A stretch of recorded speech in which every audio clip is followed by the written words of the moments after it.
Hey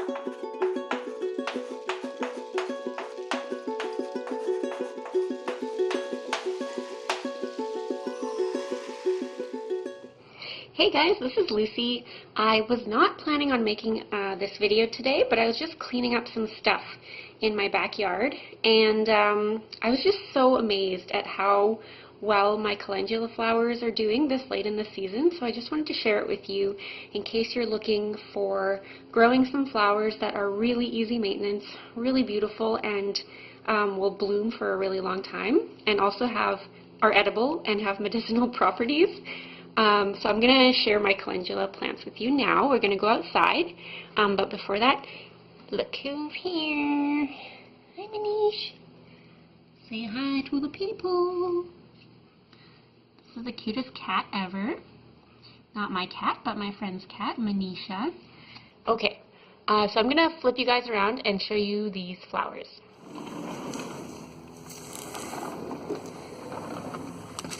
So I've got calendula flowers in two different areas. This is the first area, so it's not like a huge dense planting, but I literally just threw some seeds on the ground and kind of scuffed up the earth in the springtime, and these guys have been blooming consistently since late spring until now, and it's the end of October.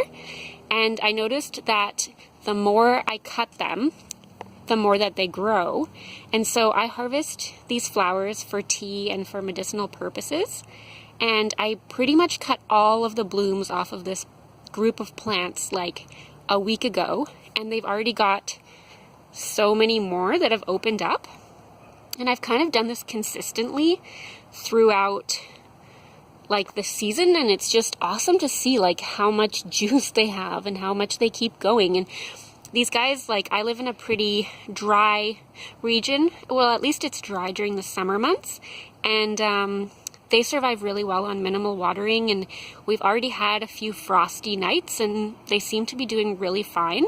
So I think that's amazing. And I'll show you the other place. I've just been cleaning up the garden today, so I've harvested the last of our little squash and beans and tomato.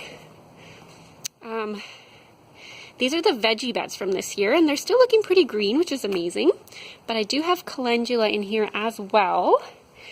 And they just add, like, you can plant them in with your vegetables. I love mixing flowers with my veggies. And they do really well planted pretty much anywhere. And so I also took all of the blooms that were fully in bloom, I guess, last week, and then I've still got a bunch more that have opened up in the last few days, which is so cool. And yeah, I just wanted to share that with you guys really quickly and show you how easy and awesome it is to grow flowers. Like, I never really thought of myself as a flower growing person, but with calendula, it's really awesome, and you can make them into a tea. You can eat them on your salads, and you can also steep them in oil or make I want to say decoction, but what's the word I'm looking for? A tincture that's really, really good for your skin, for healing damaged skin and for soothing irritated skin, because I'm someone who suffers from eczema, and I've been using calendula cream since I was like a baby. So it's really easy to make your own. You just use some kind of wax and oil, and you steep the calendula flowers in your oil. Or you can make like a calendula water as well. There's tons of videos out there on how to do that. I wanted to show you guys as well what the seeds of the calendula plant look like. And you can pick these yourself really easily. When the calendula flower is finished blooming, it kind of closes up again and then it dries up. And once it's dry, you can pretty much just pick the seeds right off, and they come off really easily.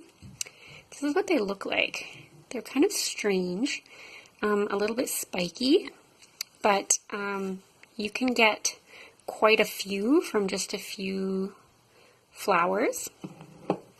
Here you can see again, I've gotten a few of them out of the jar for you. So you can kind of see, they look like these little spiky thingies. I don't know what they look like. They look, whoops. Oh boy. They look like these little curved, like, bones or something like that. But yeah, so you can plant calendula seeds over and over again if you harvest your own. It's super easy. And really quickly, I just wanted to show you what the dried version of calendula flowers looks like. So these are just some flowers that I've picked from the areas that I've shown you in my garden where the calendula is growing. And I'm just drying them on a piece of cardboard to be used later. They pretty much dry in like a week or so, but I like to leave them out for just a few extra days or weeks to make sure that all of the water has evaporated out of the petals. And then I've just paused here. I wanted to show you guys my nasturtiums this year. Like, it is crazy. These guys have just kind of exploded all over my garden. And again, I planted them in the early spring and they've just been going strong and I'm so impressed. And we've had so many different colors. Like, we've had these dark orange ones. We've had these light yellow ones. We've had these like vibrant orange ones, like ruddy orange, like all different kinds of shades of yellow and orange, and they're just kind of like migrating over here to this wall, which I think is because the wall is kind of where the sun is right now. Because, oh, I forgot to mention that this is a north-facing backyard, you guys, so I'm just amazed at like how much growth we've even gotten. Given the fact that pretty much as soon as it turned into fall, we lost all of our sun.